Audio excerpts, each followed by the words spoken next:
about nutrition, and obviously our whole focus is not just about nutrition, but about total health. And really, right in front of you, this is kind of like a corny picture, but really the whole idea is not just about physical health, but we're also looking at the spiritual and the mental as well, because really health is indeed a large word. Let me go to the next slide. Health is indeed a large word, and it encapsulates all three aspects of who we are. Remember, Winston Churchill said, men are spirits and not animals. If we're going to make the best of who we are, if we're going to use our abilities and resources to the uttermost, we're going to have to pay attention to all three and not just one. And that's our whole goal with these webinars. Our whole goal is to help you see those three areas and how they connect and how they interrelate. Here's a quote, and because we're talking about nutrition tonight, here's a quote that I really, really like. I got this from Dr. McDaniel. Roger Williams, way back in the 1970s, he's a pioneer, as you can see down there, pioneer in biochemistry, nutrition, and biochemical individuality. He's a scientist who discovered one of the B vitamins. Pantothenic acid is a very important vitamin, vitamin for carbohydrates, protein, and fat metabolism. He is also the man who named folic acid. Now, if you know anything about, if you've been pregnant before, or you've taken your wife to the hospital, you know that folic acid is routinely given to all pregnant women, and there have been severe birth defects that have come out from women who are deficient in folic acid. So this man knows what he's talking about. And here's what he says. The human body heals itself, and proper nutrition provides the resources needed to accomplish that task. Now think about that, folks. If this is true, and it is, if this is true, and it is, then it must mean that if you're sick, if you're in pain or disability or something, or you're not as strong as you would like to be, if we remove trauma or accidents or genetic disorders, things that are out of your control, so to speak, if you take those out, if you're not satisfied with your health, it means at some level, in some way, your body was not given what it needed to repair itself, to heal itself, and to function well. So therefore, this is not to lay blame or to impute blame on anybody else, but the fact is you are responsible for your health. And the more we know, the more we understand the laws that govern our health, the better we will be able to live in health. Okay? So, so this thing works well. And why do I say this? When we think about the top 3 causes of death in the United States, this probably wasn't going to be too different in other parts of the world. But there you have the top 3. I'm going to just pick on stroke because if some of you know my background, I was actually involved in treating cancer, but also stroke too, because I wanted to be a neurosurgeon at one time. Didn't happen that way, but hey, that was once a dream. The human brain, let's talk about the human brain and strokes. They have a picture of it. Now, stroke basically means that the blood supply is cut off from a certain part of the brain. It's basically a heart attack. I don't know why they don't call it a head attack, but it's a stroke. So basically, some parts of the brain is cut off, and so from the blood supply, and so those cells either die. Well, they die. That's pretty much what happens. Now, here's the thing. If what we know is that the brain can regenerate, your brain can heal itself. We're still trained in medical school. Most doctors are still trained in medical school that the brain does not do that. It can repair itself to a certain extent, but it does not regenerate. It does not form new brain cells. That is no longer true. There are certain parts of the brain that actually do form new brain cells. So the idea is this. What if people who suffer from a stroke were given the right environment, the right tools, given the right things that would help to make their brains work better, to their brains to recover and to create new stem cells? And here's why we talk about the 3 spiritual, mental, and physical aspects, because as you see this, We know that research is out there about how faith and how being involved in religious activities helps you out, how having a good sense of purpose. Also, mental and emotional aspects. Music helps your brain to recover. Having just good quality relationships, close relationships with your family and friends, that helps to recover your brain cells. Nutrition, and Dr. Murray is going to talk a lot about this, but your brain is 80% fatty acids. Well, in such instances, you do need a lot more fatty acids to help recover. Your brain needs anti-inflammatories to help recover. Antioxidants are extremely important to help you recover. And also, some hormones, estrogen, for instance, which both men and women produce. Estrogen has been found to stimulate new brain production, new brain cell production. So what if we knew about these things? And of course, physical activities, exercise, and just learning new activities helps to also create new brain cells. What if someone who had a stroke were, in addition to what his doctor is giving him, the care his neurologist or neurosurgeon is giving him, in addition to these things, in addition to those care providers provided them with those things, what a difference would that make for us? I think it would make a huge amount of difference. And I think the problem that we don't do it is because we, for the most part, are ignorant. And that's what we're hoping to do with these webinars. And you can see the areas that we're focused on, nutrition, of course, but we also talk about nutritional breakthroughs. J.T. Spencer talked about trehalose last week, glyconutrients, and things that are making a difference in so many people's lives. So as much as you possibly can, tune in, check our website. There's lots of information out there. There are lots of information out there on how to help you have access to these things. And Sherry, are you ready to introduce Dr. Murray? Yes, I am. Okay. Like David said, our guest tonight is Dr. Robert Murray. He was born in Scotland and received his medical degree from the University of Glasgow, Scotland.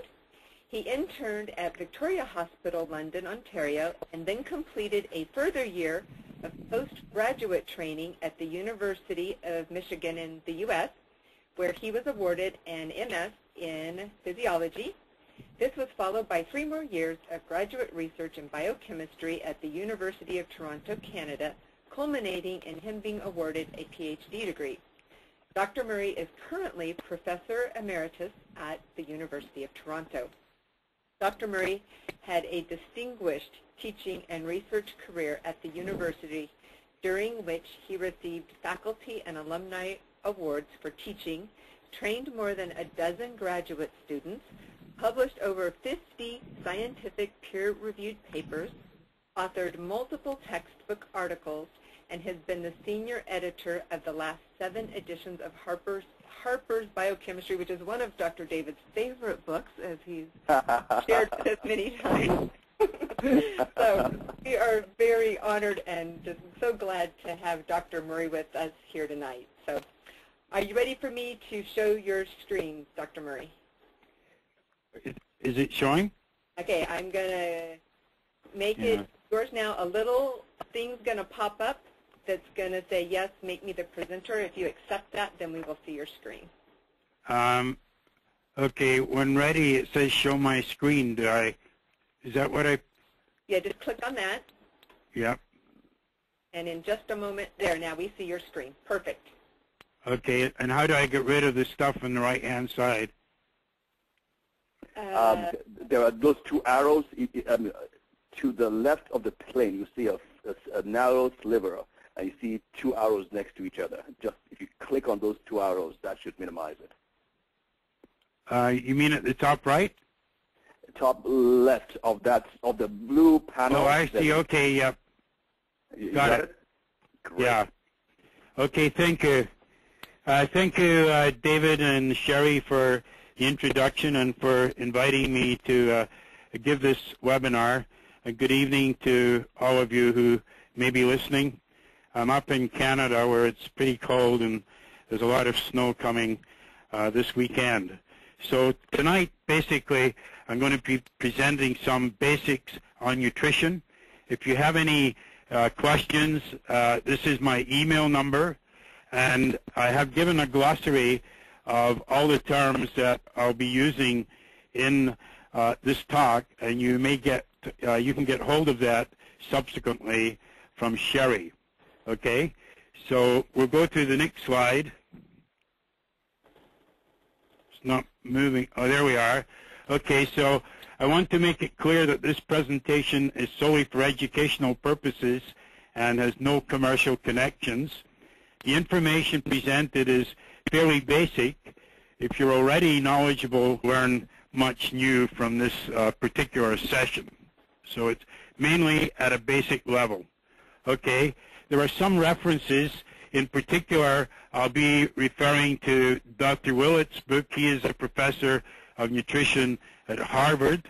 Dr. Weil, who's a leading physician in integrative medicine, has this book, with huge comprehensive textbook, and some of our definitions that I'll be giving are from this particular dictionary.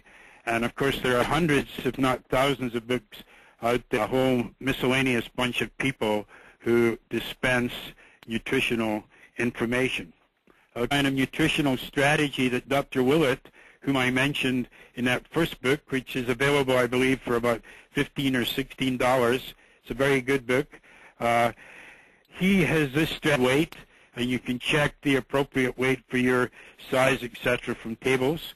Diet with unsaturated fats, substituting whole grain carbohydrates for refined grain carbohydrate by trading red meat for nuts, beans, chicken, fish, etc., eating plenty of vegetables and fruits. I'd say 1 drink a day at the most if you have no medical conditions.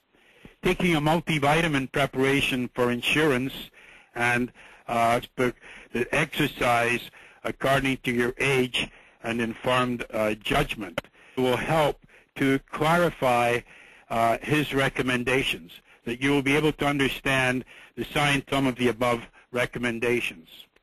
Okay, I'm not going to spend my Dr. Willett. Okay, it's not the one that was recommended by the U.S. Department of Agriculture, but they have an updated one, which is actually a .mypyramid, mypyramid.gov government. Willett advocates the healthy eating pyramid based on solid science, offers better guidance for healthy eating than the advice of the previous pyramid offered by the U.S. Daily exercise and weight control. If you're using plant oils, olive, canola, soy are good. Whole grain foods at most, legumes, fish, poultry, eggs, dairy or calcium supplement, meat, butter, and very minimal processed foods such as white rice, white bread. So we'll be discussing the background of some of these recommendations as I go through what do we mean by nutrition? Okay, so it's a study of food, that is normal body processes that depend on its absorption by the body, and such process, David mentioned previously, repair of body tissues, etc. And the science of nutrition includes the study of diseases.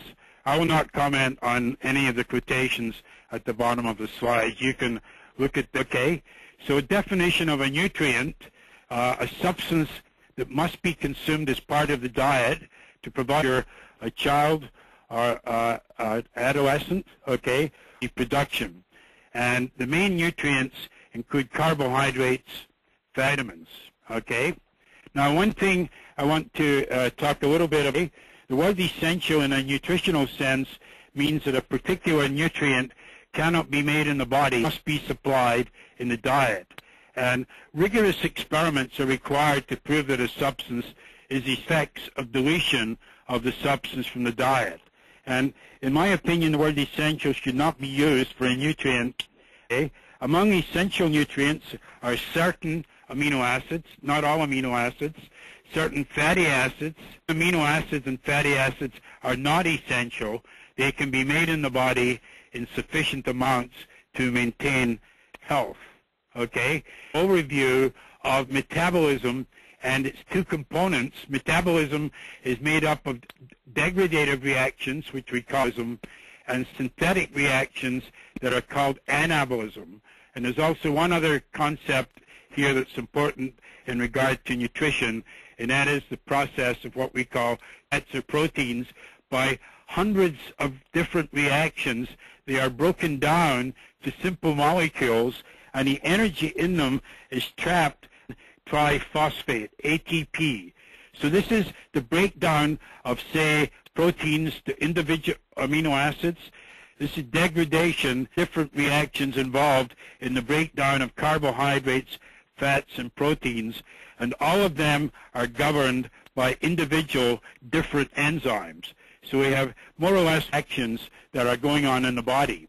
So the end product is simple molecules such as carbon dioxide and water from the breakdown of these, but we've trapped the energy in the initial molecules as this compound, ATP, that I'll tell you just a little about in a minute. So metabolism then to a nutritionist or biochemist is the sum total of breakdown and anabolism synthesis. You probably heard of anabolic steroids. They are steroids that help promote the synthesis of proteins and other molecules, okay? Now, the constant synthesis, they're constantly being synthesized, that is built up and constantly being broken down at different rates. Some molecules are degraded very quickly. Others, the life in the body might be 20, 30 days or more, and there's a big variation, but this overall process of synthesis and degradation is called turnover. And because of turnover occurring, we need a constant supply of nutrients. If all the molecules in the body were stationary, then we wouldn't really have to supply many new nutrients. But because they're constantly being built up and broken down, we need a more or less constant supply of nutrients.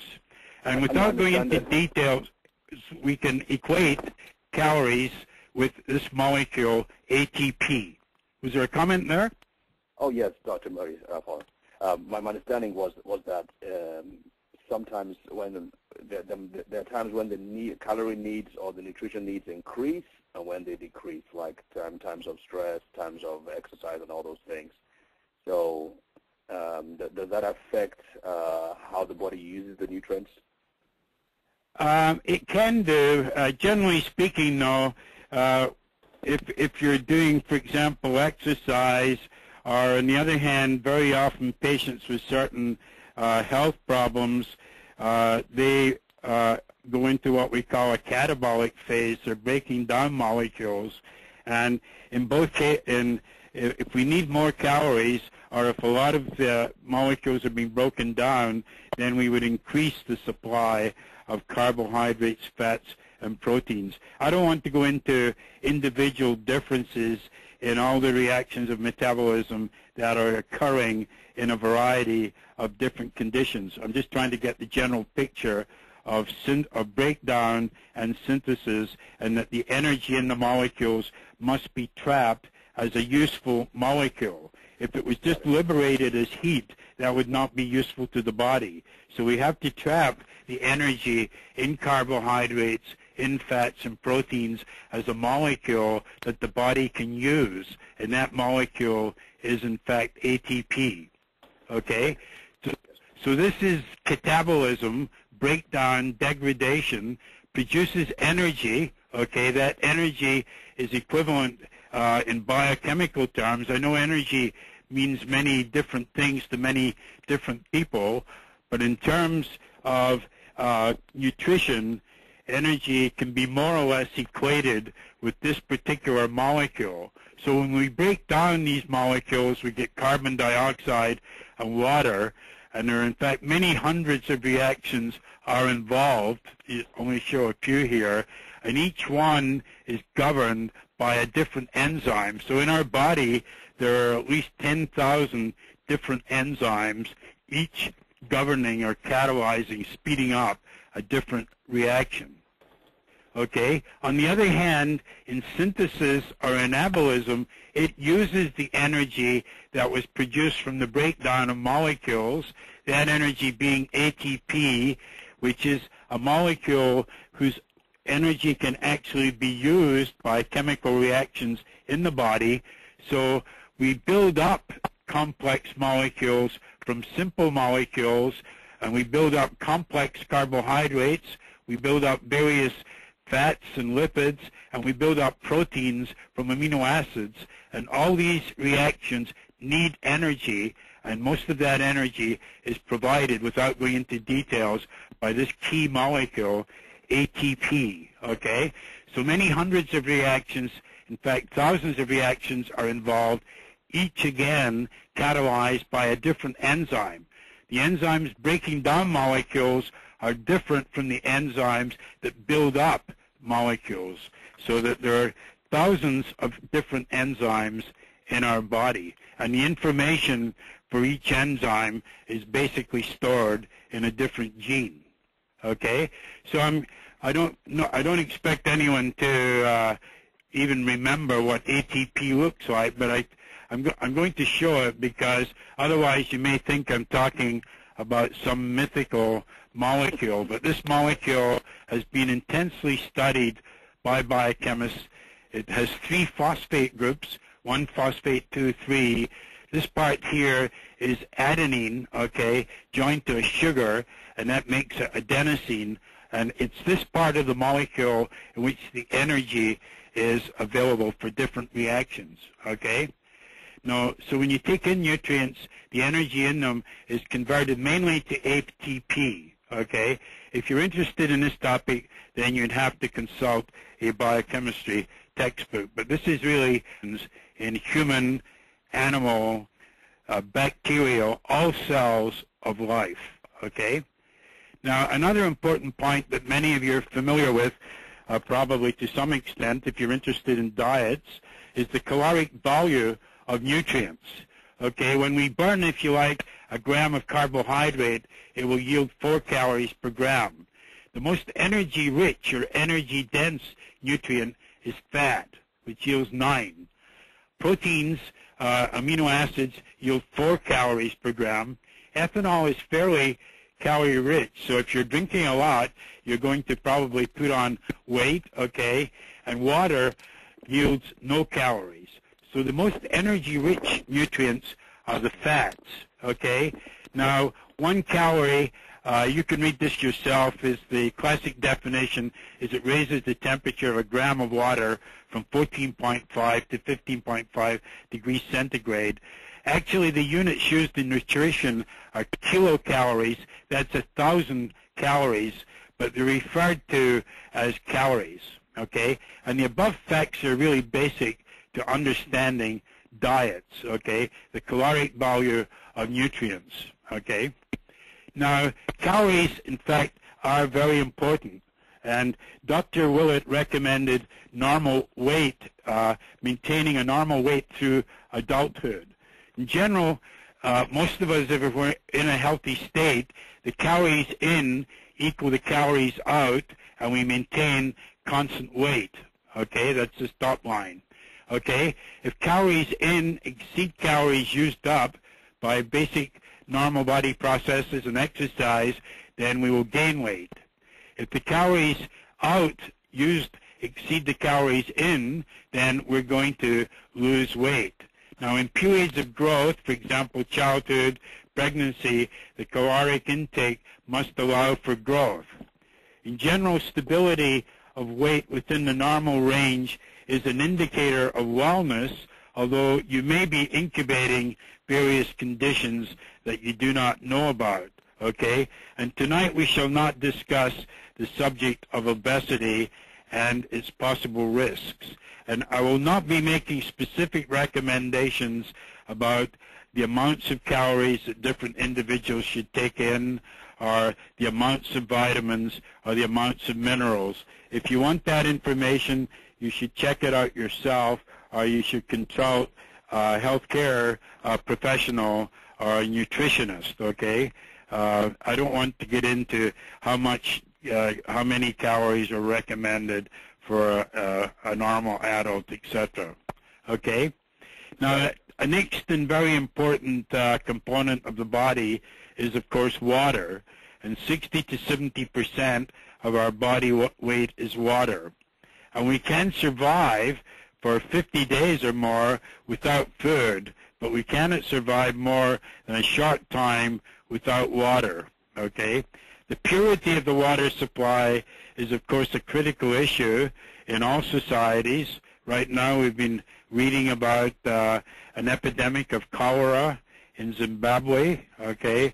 In up to about 150 years ago, in many cities of the world, the water supply could not be relied on, and diseases like cholera and other diseases were very prevalent, and that was one of the great public health measures that has had a vast effect on the health of individuals across the world, is to ensure the purity of water supply. Now, many people recommend that we drink 6 to 8 glasses of water a day, okay? And as I said before, water has no caloric value, but it's absolutely essential because it's such a major component of our bodies, okay? Now, another concept that you'll read about then are macronutrients and micronutrients. So macronutrients are substances needed by the body in relatively large amounts. The most important we've referred to already are carbohydrates, fats, and proteins.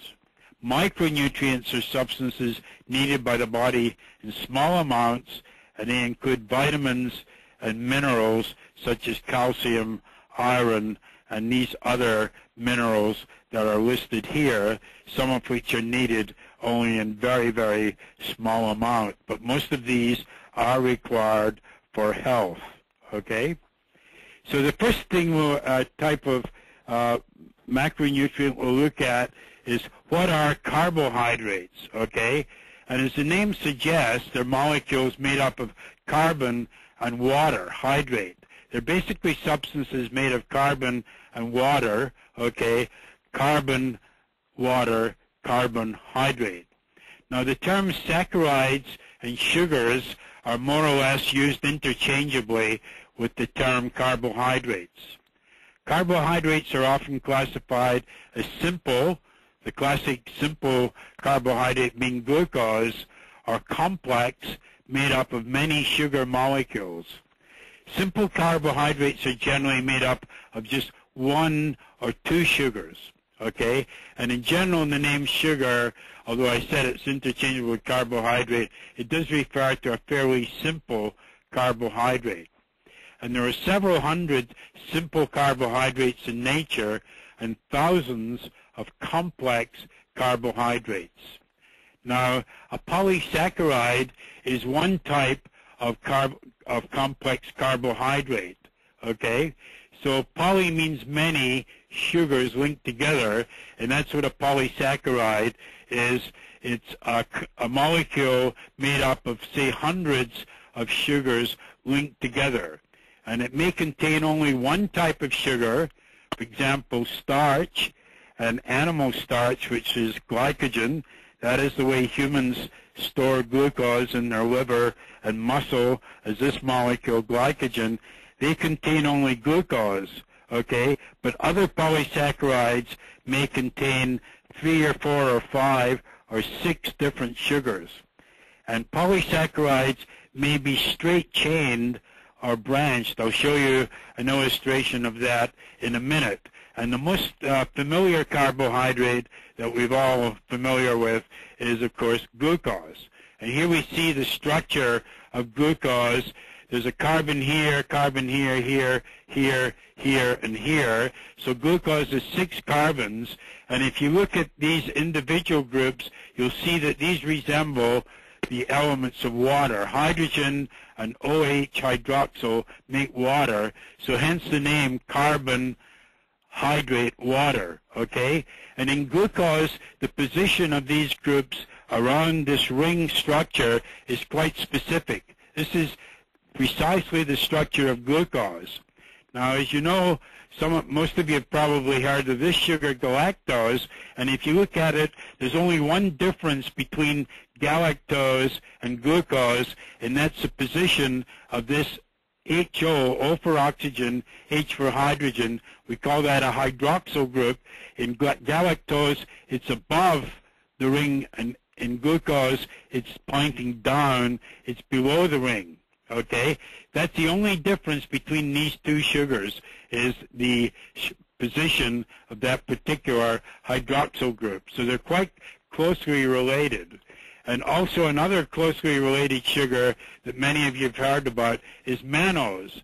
And it only differs from glucose in the position of this hydroxyl here is above the ring. This is above the ring, whereas in glucose, it's below the ring. So very small differences in structure make for different sugars that have different properties and have different biological functions. Okay? So these are three closely related but different sugars. Okay? Now, glucose itself then is a simple monosaccharide. There's only one molecule involved, so we call it a monosaccharide. It's a major source of energy for humans, and to derive energy from glucose, it's broken down to simpler molecules, as I mentioned already, carbon dioxide and water, by a battery of enzymes in our cells. And during that process, energy is saved or stored as the molecule ATP. Now, the brain cannot do without glucose for more than 4 minutes. Glucose has 6 carbon atoms, so it's called a hexose, from hex for 6. Glucose is the sole sugar in the polysaccharide starch and glycogen. Of course, starch is a very important nutrient, as you know. Okay, and plants store glucose as starch. If there's a surplus of glucose, they store it as starch, and humans, animals store glucose as glycogen.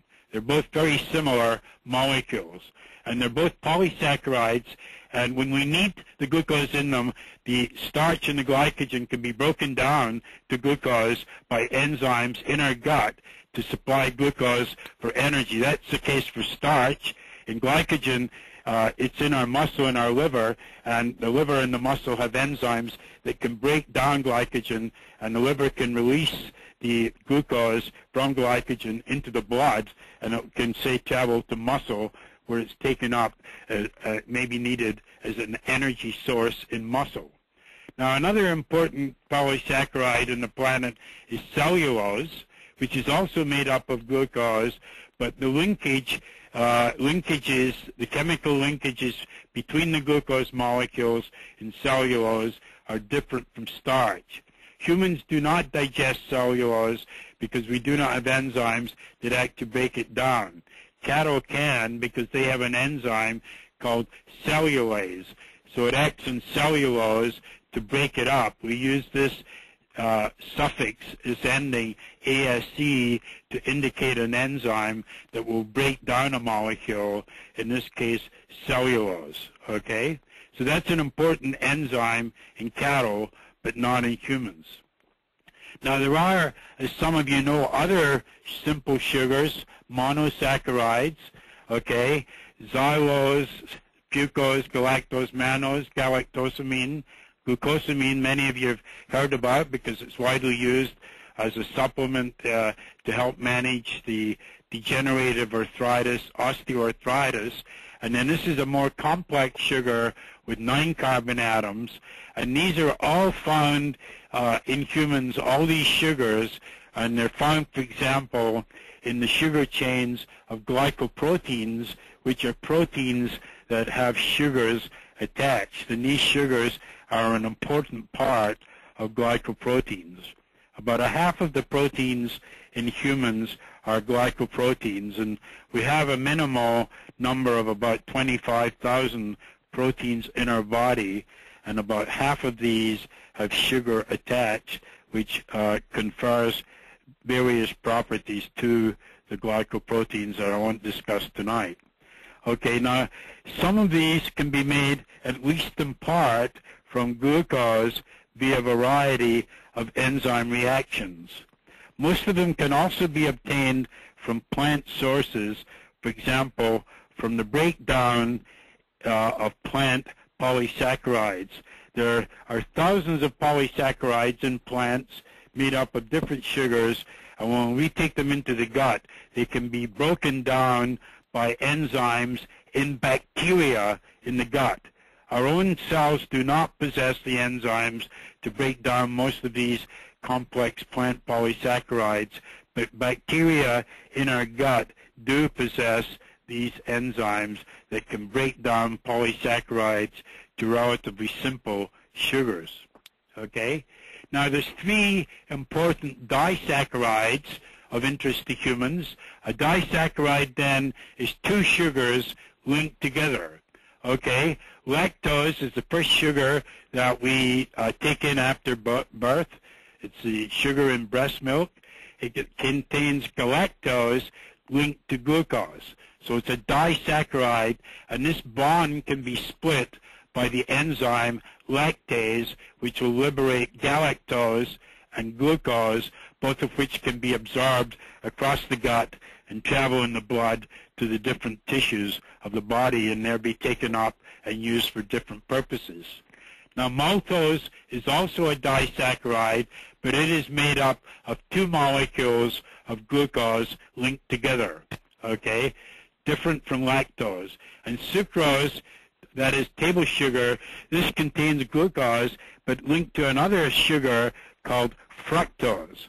So again, sucrose is a disaccharide, and this bond can be split by an enzyme in our gut called sucrase, ASE, and it liberates glucose and fructose that can be absorbed across the gut and taken in the bloodstream to various organs such as the liver or other organs of the body. So when they're taken in the diet, these disaccharides are split into individual sugars by enzymes in the gut. Individual sugars are then absorbed and distributed in the bloodstream to various organs where they can be used by the cells for various purposes. I should say that these enzymes are made by human cells. It's the enzymes that break down the complex polysaccharides that are provided by bacteria. Now, sucrose is for some people a major source of calories, and I'll not discuss the pros and cons of eating sucrose, that is table sugar, this molecule here, except to say that generally the less refined sugars, such as sucrose, that one consumes, the better. Now, another disaccharide that I know you've heard about that is attracting considerable interest at the present time is trehalose, which is rather similar to maltose. It's made up of 2 molecules of glucose, but the linkages between the 2 molecules of glucose are different than in maltose, okay? But it's another disaccharide. Okay, now we have polysaccharides, long chains of sugars linked together.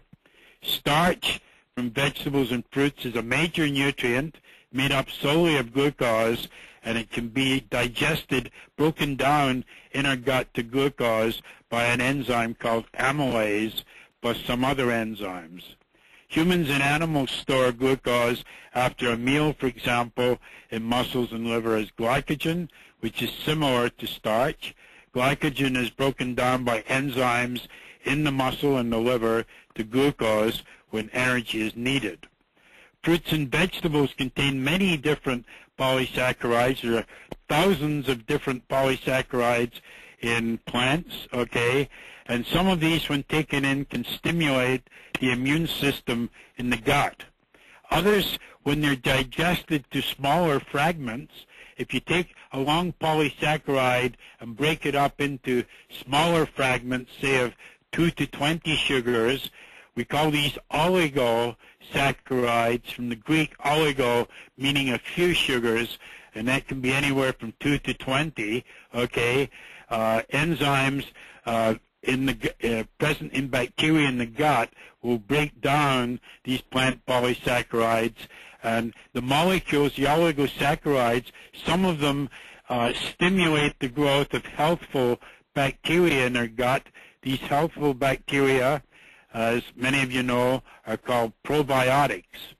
And such molecules that stimulate the growth of probiotics, and most of them are carbohydrates, are called prebiotics.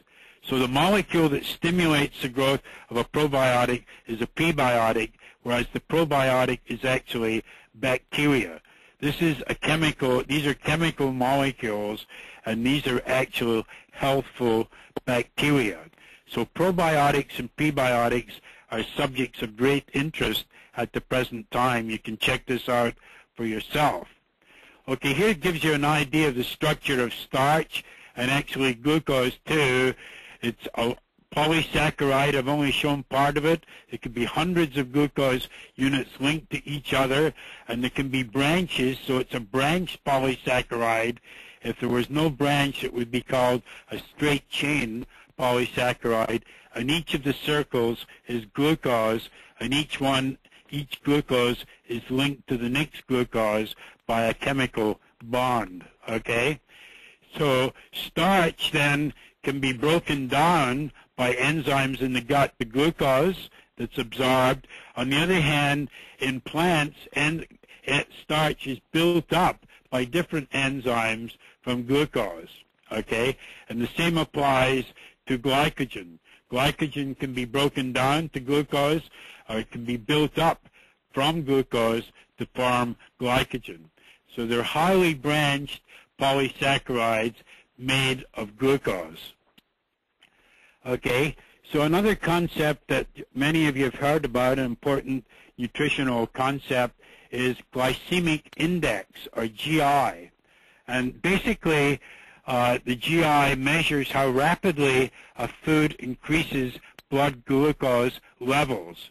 Values range from 1, the slowest increase, to 100, the fastest increase, which is equivalent to that produced by taking pure, simple glucose. And the actual rate of increase in the blood will depend on what foods are present along with the carbohydrate in the diet. But carbohydrates with a high glycemic index, 90, 100, may increase blood glucose to high levels rapidly. As a result, when glucose increases in the blood, the cells of the pancreas, the beta cells in the pancreas, respond by secreting insulin into the blood, and this will cause lowering of the blood glucose level. This is called hypoglycemia, low level of sugar in the blood, emia meaning blood, hypo, low level, low blood glucose, and hunger, which tends to lead to further eating and weight gain. Okay, so, and also blood levels of low-density lipoprotein and of triglycerides, which I'll talk about later, increase, and levels of so-called good cholesterol, HDL, high-density lipoprotein, decrease. This is often referred to as bad cholesterol, low-density lipoprotein, and these effects are unfavorable. Elevating LDL and triglycerides and lowering HDL are unfavorable effects. I'll discuss that a little bit briefly subsequently. Carbs with a low glycemic index, for example, many but not all plant polysaccharides, increase blood levels of glucose slowly, thus causing lesser increases of insulin levels, and that's a reason why one should take quite large helpings of fruits and vegetables in the diet because the carbohydrates in fruits and vegetables have a low glycemic index. Okay? So why should we reduce the intake of refined sugars? Well, refined sugars, for example, glucose, sucrose, are relatively calorie-rich. Okay? They generally have a high glycemic index. I just talked about that. The intake of refined sugars may raise cholesterol and triglyceride levels in the blood, okay, and lower HDL, okay.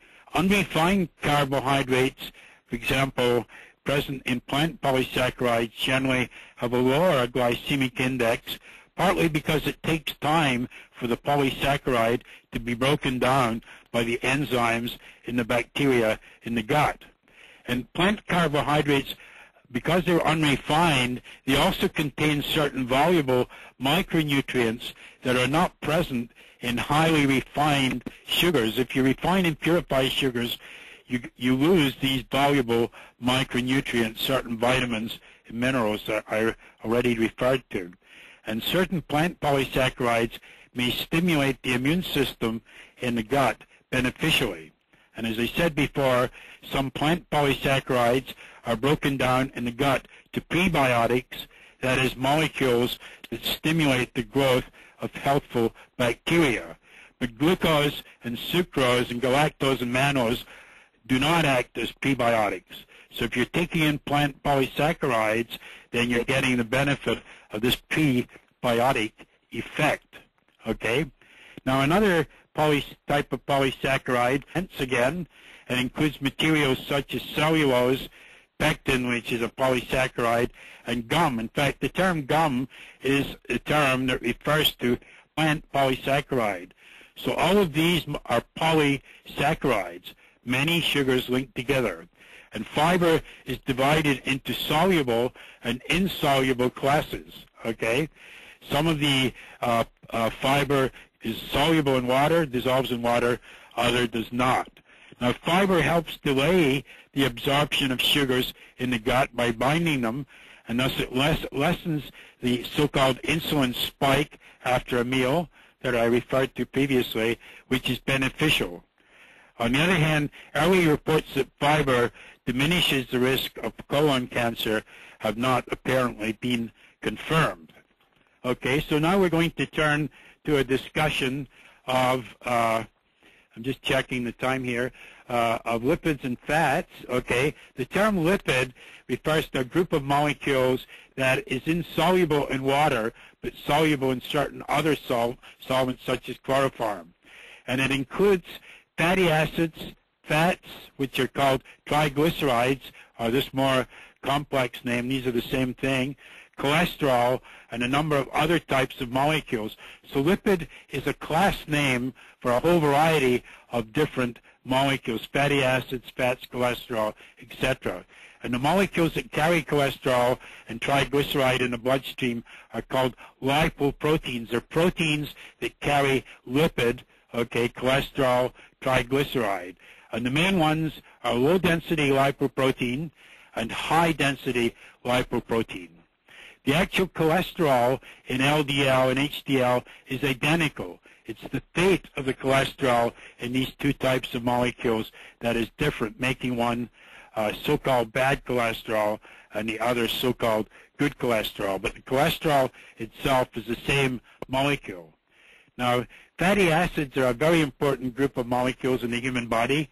They provide energy. They're built up in our bodies into the membranes that surround cells.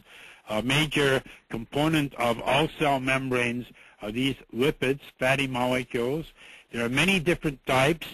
The main types of fatty acids are saturated, monounsaturated, that is one site of unsaturation, poly meaning several sites of unsaturation, essential, and omega-3 and omega-6 fatty acids.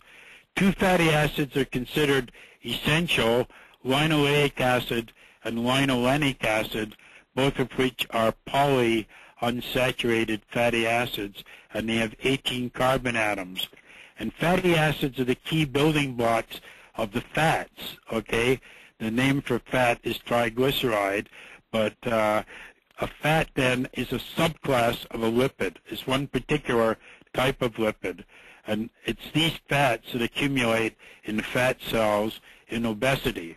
So here's some fatty acids. This is a saturated fatty acid.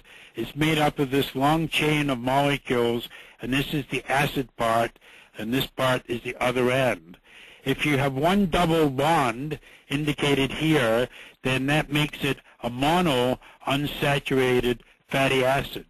If you have more than one double bond, then it becomes a polyunsaturated.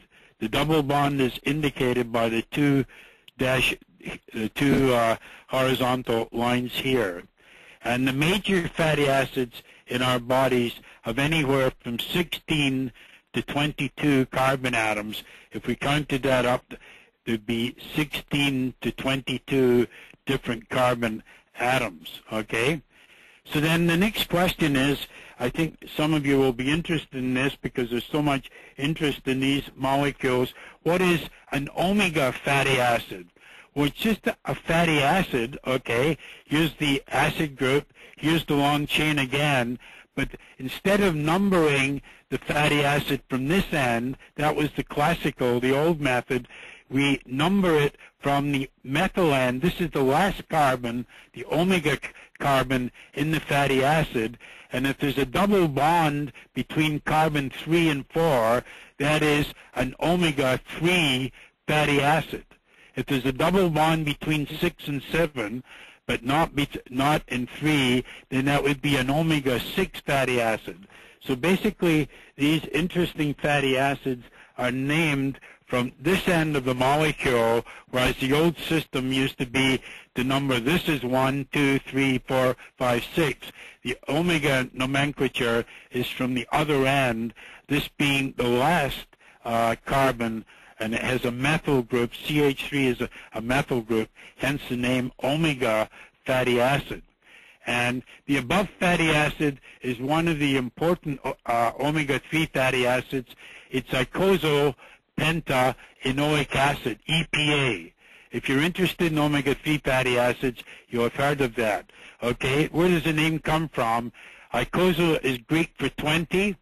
Pentaenoic means it is 5 double bonds. Penta meaning 5, and enoic indicates a double bond. And if you count, there's 1, 2, 3, 4, 5. So that's icosapentaenoic. And this other important omega-3 fatty acid is docosahexaenoic acid. Okay, these two are the most important omega-3 fatty acids. And if you've read about omega-3 fatty acids, you'll have heard of EPA and DHA. Okay, and their importance is that the omega-3 fatty acids are considered to be anti-inflammatory, whereas the omega-6 fatty acids, which have the double bond between 6 and 7, are considered to encourage inflammation. And EPA and DHA, the two that I've mentioned here, are important constituents of the brain. Okay, there we are, yes. So EPA and DHA are important constituents of the brains, and the omega-3 fatty acids are considered anti-inflammatory, so people are encouraged to take a diet relatively high in omega-3 fatty acids.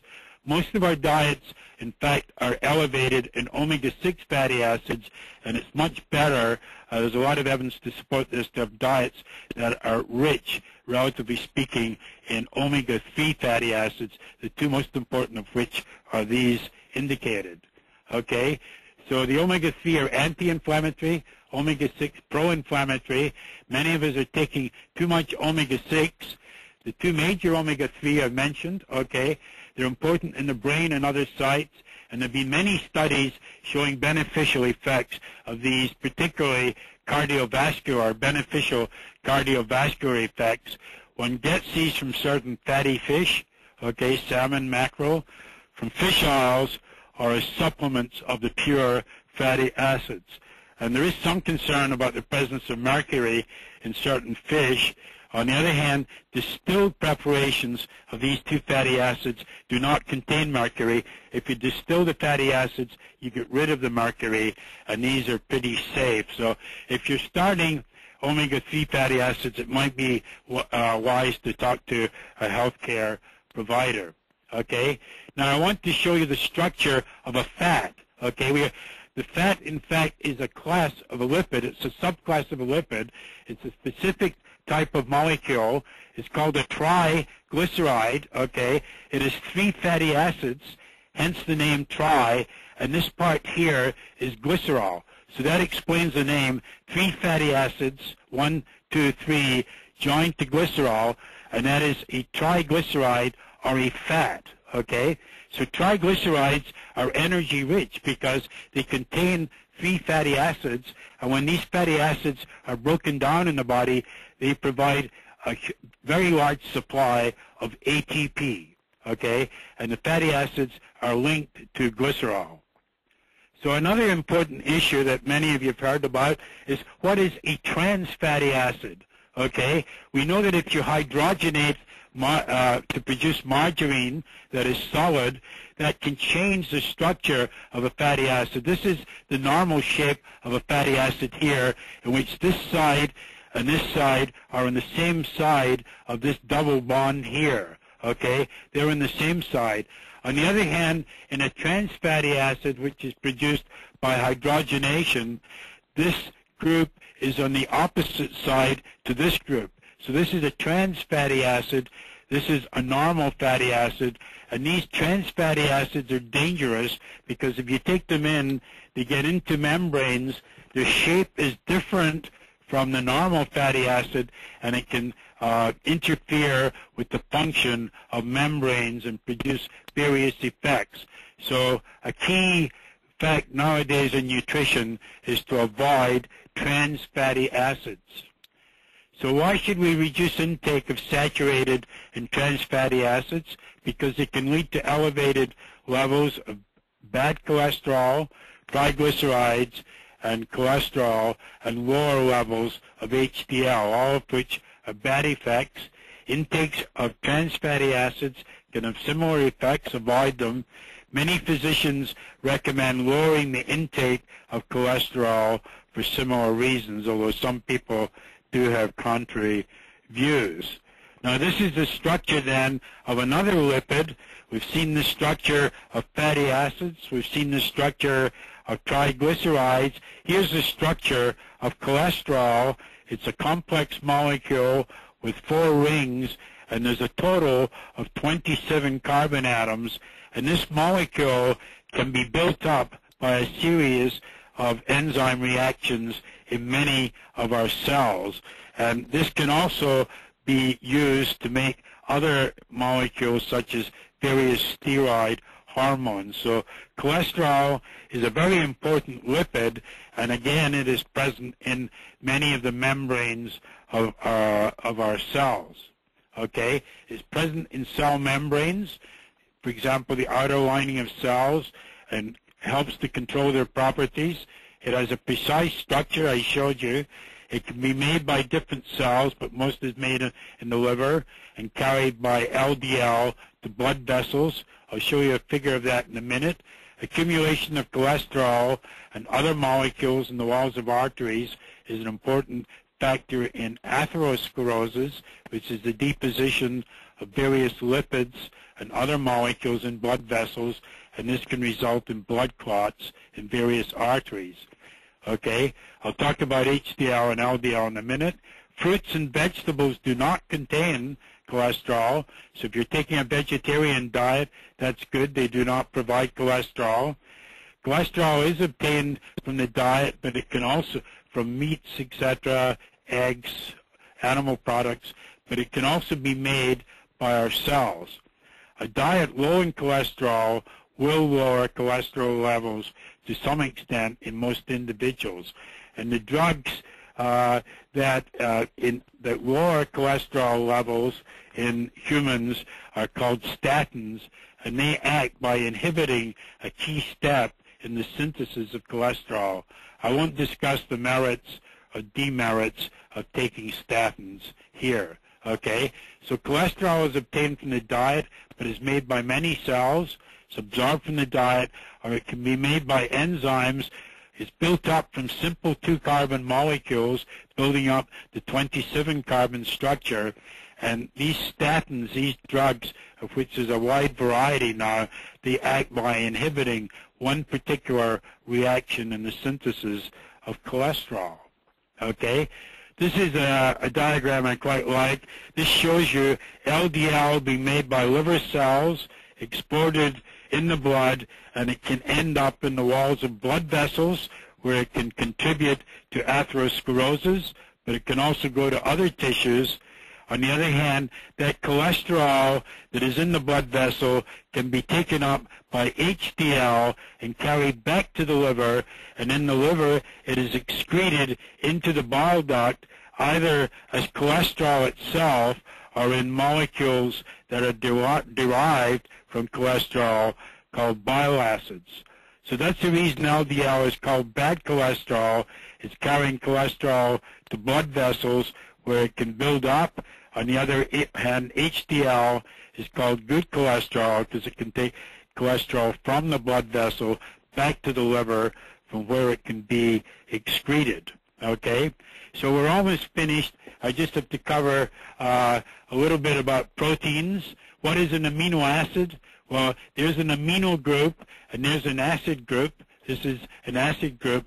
So amino acids are acids with an amino group, and the structure that varies is this R group. This group can vary widely, and there's about 20 different structures giving some 20 different amino acids. Okay, so that's the basic structure of most of the amino acids, except this group here varies a wide variety of different structures. So what is a protein then? It's a molecule made up of 20 different amino acids. Insulin has 51 amino acids. There's 51 total, but there's only the 20 different ones. Many other proteins are much bigger, containing thousands of amino acids. Here's a protein that can have hundreds, thousands of amino acids linked together. It can be broken down by specific enzymes in the gut, for example, into individual amino acids. The chemical bonds are broken to release the individual amino acids. And there's some 25,000 different proteins at a minimum in the human body, each with a different function. And the proteins are digested by various enzymes such as trypsin, chymotrypsin. These are called proteases because they break up, digest proteases in the gut to release the amino acids, which are then absorbed into the bloodstream, carried to the various organs of the body where they may be used to build new proteins or other functions. Some 9 of the 20 are essential. The others can be made in the body.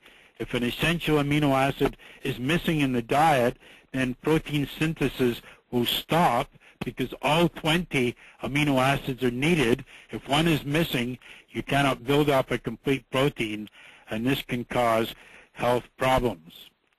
So why should we reduce intake of red meat? Well, it's a good source of protein and amino acids, that's true, but it may contain large amounts of saturated fats. When you cook, depending on how you cook red meat, you can form certain carcinogens from the molecules in the red meat. It is energy consuming in terms of the biosphere. It takes a lot of feed to raise cattle, etc.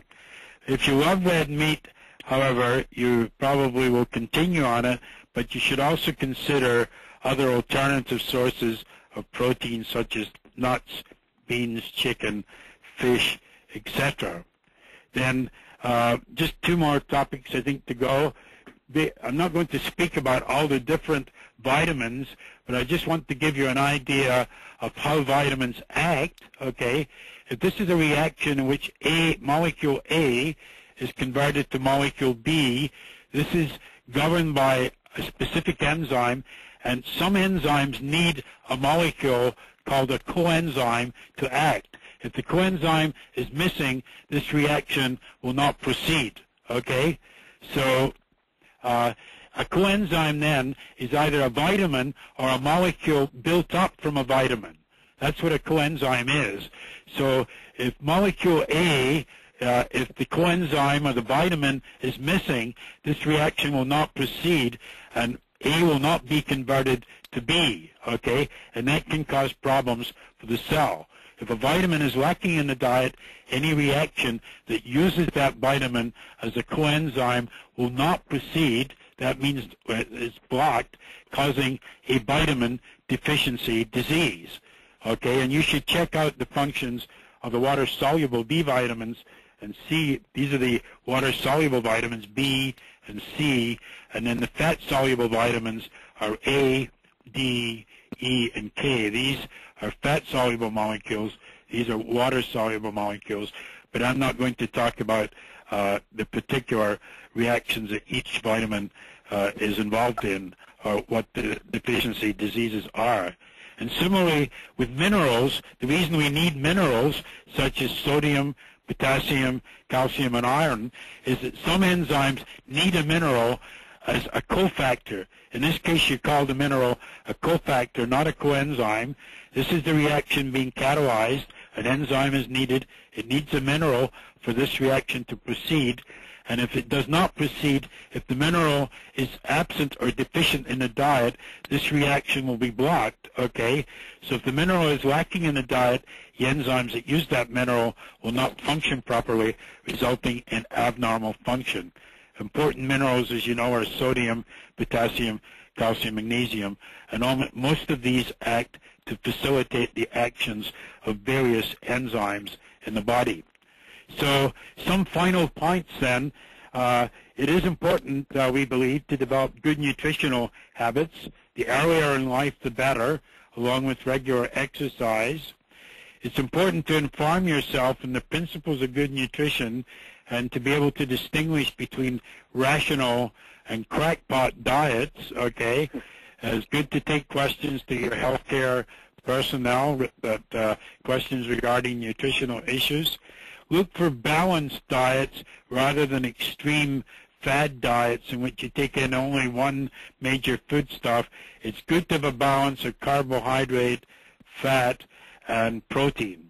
Read food labels. For example, nowadays I never buy any product in which there's trans fatty acids mentioned.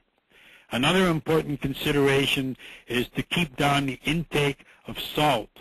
Most of us are taking probably twice as much salt as we need, and salt can promote high blood pressure.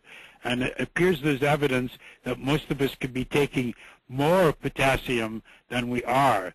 But I would not change your potassium intake without consultation with the healthcare personnel. Okay, potassium can oppose high blood pressure. Many people are turning towards vegetarian-type diets, but at the minimum, increase your intake of fresh fruits and vegetables. And insofar as nowadays we're not always sure what we're eating, supplements in recommended amounts are at least a good nutritional insurance policy.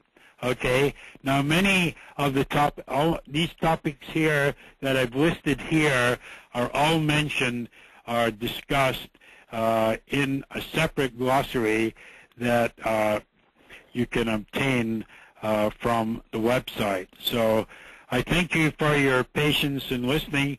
I'm sorry there's quite a lot of material here, but I think you will be able to study it on your own. And if you have any questions, the glossary may help, and you can also email me. As I indicated, my email was at the front. So I want to thank you very much for listening, and I want to wish all of you a Merry Christmas, and hopefully 2009 will be a happy and successful year for all of us. Thank you. Well, thank you very, very much, Dr. Murray. This has been great information. David, do you have yeah. David, we can hardly hear you. We need to. Oh, you're kidding. I don't know if you need to not be on speaker or whatever, but I can hardly hear you. Okay, can you hear me better now? Is that me or David? No, it's David. Can you hear me better now? It's a little bit better. Oh, no. Okay. Just talk as you can. Can you hear me now? That's better. Huh. Okay. All right. Dr. Murray, thank you again for the presentation. Do you have time for a few questions? What's that? Do you have time for a few more questions? Yeah, I'm happy to answer any questions if I can. Okay. Okay. Well, folks, if you have any questions, just go ahead and type them in. And Dr. Murray mentioned his glossary. It is available on the website. It's about 3 or 4 pages of definitions explaining a lot of the things that he's talked about here in detail. So just go ahead. It's free, so you can just go ahead and download it. Sherry, did you hear that? I don't think it's available tonight, Cheryl said. Oh, I did it during the webinar. Oh, excellent. You're so efficient. She is, isn't she? She is amazing. I should give her a pay raise, shouldn't I? Me too.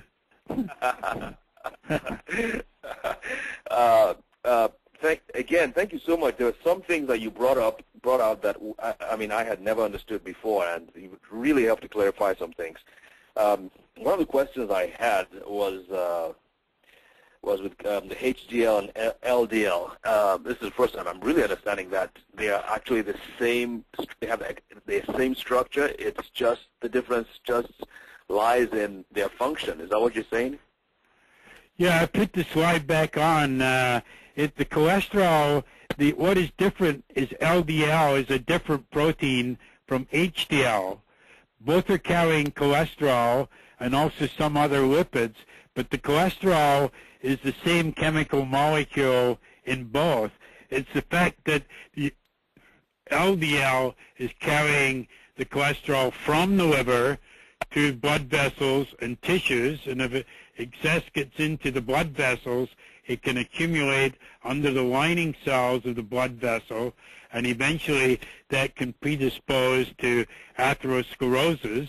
And if the atherosclerotic area ruptures, then a clot can form in the blood vessel and lead, as you mentioned earlier, to a heart attack or to a stroke. On the other hand, one of the functions of HDL is to carry cholesterol away from tissues, peripheral tissues. We call the liver central. These are peripheral tissues, okay, like blood vessels or other tissues. HDL carries it back to the liver, and in the liver it's secreted by the liver cells into the bile duct, gets into the intestine, and then is excreted, okay? It gets into the intestine either as cholesterol, or it can be converted by various enzymes in the liver to molecules called bile acids, which are derived from cholesterol. So the bad cholesterol is, if you like, it's probably a bit of an oversimplification, is carrying cholesterol to the blood vessels. The good cholesterol has been carried by HDL away from the blood vessels to the liver, but it's the same molecule of cholesterol. So in other words, the more HDL we have in our blood, the better, and the less LDL. Yeah, I think there's the picture is painted as kind of black and white. There are subtleties about both of them, that LDL may not be all bad and HDL may not be all good, but the basic concept is as I represented in the diagram. Okay. Now, after studying cholesterol and the endocrine system, and I know some key hormones, like the sex hormones, which are extremely important for the function of the body. These sex hormones are, like you have in front of us, are made up of primarily of cholesterol, and that just they're made from cholesterol. Yeah, I wouldn't say they're made of cholesterol. I'd say they can be made from cholesterol. Different enzymes can convert cholesterol to various male and female sex hormones, so kind of derived from this ring structure, but they won't have the 27 carbons, and they'll have various side groups around the different rings that make them different molecules. Right. But my question is, since we have such a plethora of cholesterol in our foods and diets, that I would think that we shouldn't have any problem synthesizing sex hormones because we have so much in our diet, and yet that is a major problem in this country. Right. So, maybe you have a problem, David. I don't know. It's more complex because there was a paper, a short paper in the New England Journal of Medicine that described an 80-year-old man who had eaten 20 eggs a day for over 20 years, and yet the blood level of cholesterol was absolutely normal. In other words, there's variations in absorption of cholesterol among different individuals, okay? So okay. I think the majority of cholesterol in our body is in fact synthesized from the simple molecules, from the 2-carbon molecules by a bunch of enzymes, whereas the amount in the diet contributes a bit less. I've forgotten, I don't want to give a precise percentage because I don't have the figure in my mind, but the majority, I think, is made by our cells, built up from 2-carbon fragments. Okay. By 2-carbon, okay. I mean molecules that have 2 carbons in them. Well, I can understand why you have to. That's this figure here, 2-carbon. There might be 20 different reactions between this molecule and cholesterol, and side reactions, you get male and female sex hormones being formed. Well, I can understand why you're not too concerned about the whole sex hormone thing, because you already have kids and grandkids. Some of us don't yet. Thank you. You're a nice guy. You too. Maybe I should ask some questions. Yeah, maybe we should get on that topic. Go ahead. Okay. Now that we've changed to cooking oils for deep frying, we're getting too many omega-6. Too many omega-6s. Is that right? I'm not too keen on deep frying. I think deep frying can change molecules, the extreme heat, etc.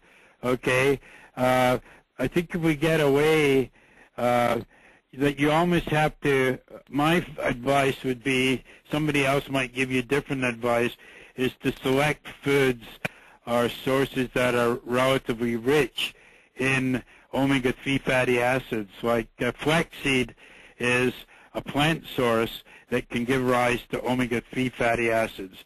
You can buy specific supplements that are rich in eicosapentaenoic acid and docosahexaenoic acid, the two major omega-3 fatty acids. Fish oil contains, will give a good source of omega-3 fatty acids, etc. So cooking, I think extreme heating can do things to fatty acids. And to me, I wouldn't, if I were taking a supplement of omega-3 fatty acids, I wouldn't want to heat it to an extreme temperature, because I think it would cause changes that it would lose its activity. We're actually going I don't know if I'm answering your question. I think you answered it well. We're actually going to have Dr. Marvin come and do a whole class, Norman Marvin do a whole class on the omega-3s and omega-6s.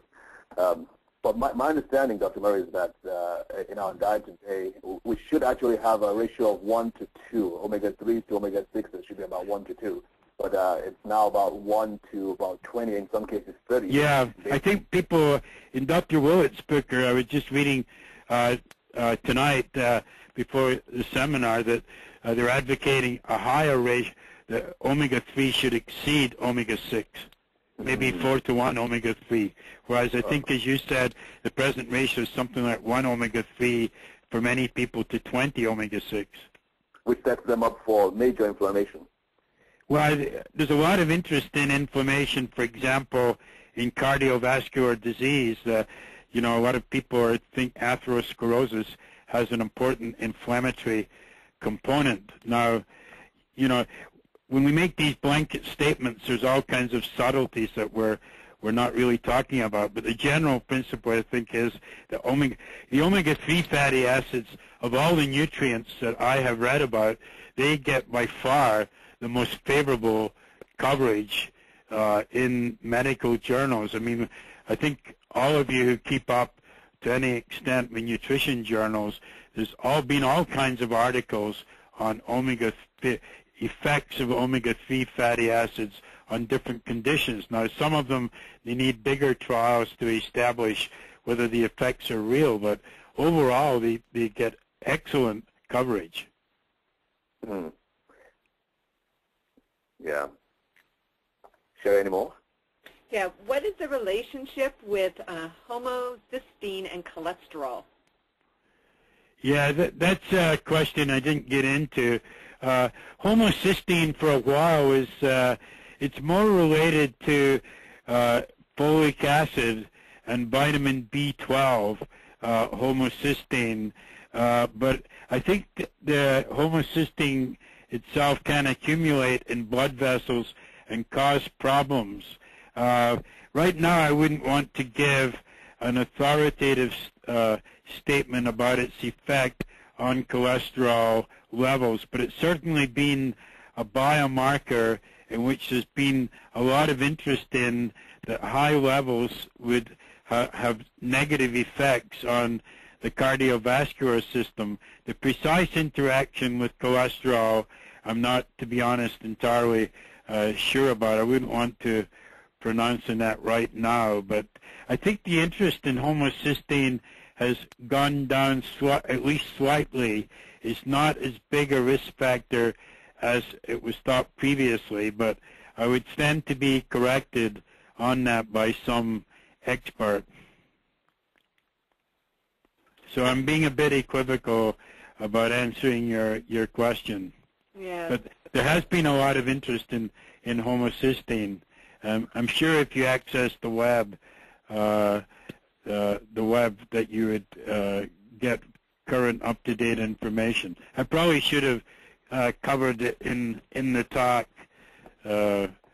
tonight, but I didn't have time. Okay, just probably one last question.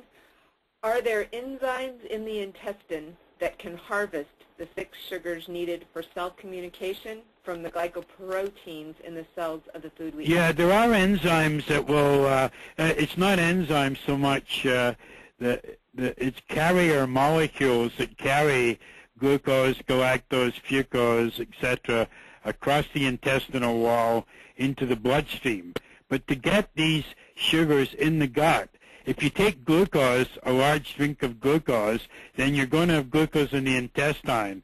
On the other hand, if you take polysaccharides, okay, they have to be broken down to individual sugars. And the bacteria can also take up some of these sugars. Bacteria, the prebiotics, etc., can take up various sugars. So the exact amount of the sugars that, say, get into the blood from a polysaccharide has to be investigated. There's no doubt that individual sugars, if you take glucose or galactose or mannose, that they're easily absorbed across the intestine, they get into the bloodstream, they're carried to the liver, the brain, other tissues. If you're taking, say, a relatively small amount, a teaspoon of polysaccharide, the efficiency of breakdown and absorption of all of the sugars in there is hard to measure, because the amounts of there's 8 different sugars in the polysaccharide, or 6 different sugars. The amount of any one is small unless you're taking a really big dose of the polysaccharide. But there's no doubt that there are carriers for glucose and free glucose, free mannose, and the other sugars will be absorbed relatively easily. The question from polysaccharides is not quite as clear, because they have to be broken down first to the simple sugars, and the efficiency of that is not absolutely clear. And secondly, we're not clear how much bacteria take up, because we know bacteria take up some of the sugars because they're acting as prebiotics. So it's a good question that I can't give you an absolutely quantitative answer to. Okay. The only way to really study it scientifically would be to have the polysaccharides labeled with isotopes, and then you could measure the amount of isotope that gets into the blood and into the tissues, into the liver, into the muscle and brain, and there haven't been too many studies of that nature done. Right. So that will cost a lot of in terms of research too, for sure. Yeah. I think we have one more question, and this is pretty much wraps it up. Obviously, we're not, even though sometimes in our very best efforts, we still don't get all the nutrition we need, even from the diet. So someone was asking, what would be your criteria for choosing nutritional supplements? I know you mentioned minerals and vitamins and minerals, but obviously we're not just lacking vitamins and minerals. Yeah, I mean, some people say that everybody should take supplements, and even certainly people are saying, vitamin and mineral supplements. I mean, one problem is if you take very large amounts of vitamin supplements, if you exceed the recommended daily allowance, then some of the fat-soluble vitamins can accumulate in the body, okay? And the vitamin A and D can cause toxic effects because they're fat. They're fatty molecules, and they tend to persist in fat tissue for a long time. Now, my own overall recommendation would be that I would probably, if you're eating a fairly balanced diet of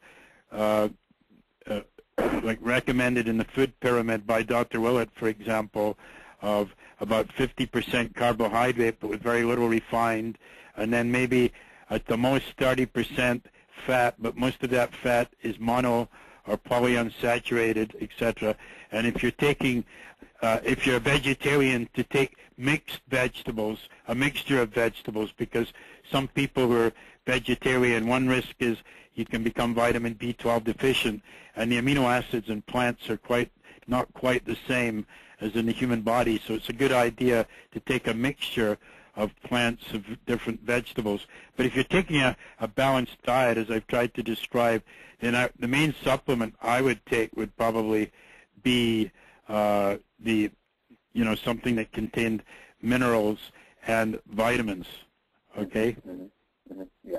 I'm not going into the question of whether to take biologically active polysaccharides tonight. Right. I guess okay. We agree. I guess that's what I don't know if someone. I'm not sure if someone was trying to make me comment on that. Yeah, I would guess so. But Dr. Murray, this has been very, very illuminating, and we really, really appreciate you, as always, yeah. giving your time. Thank you. And if you have any questions, anyone can contact me at any time. Thank you. Thank you so much. Now, remember, folks, your body wants to be well. It wants to be healed, and it will do everything within its power to attain that end. And this lecture by Dr. Murray has helped us see the piece of the puzzle that deals with nutrition. Really, in a way, probably, this is a classic.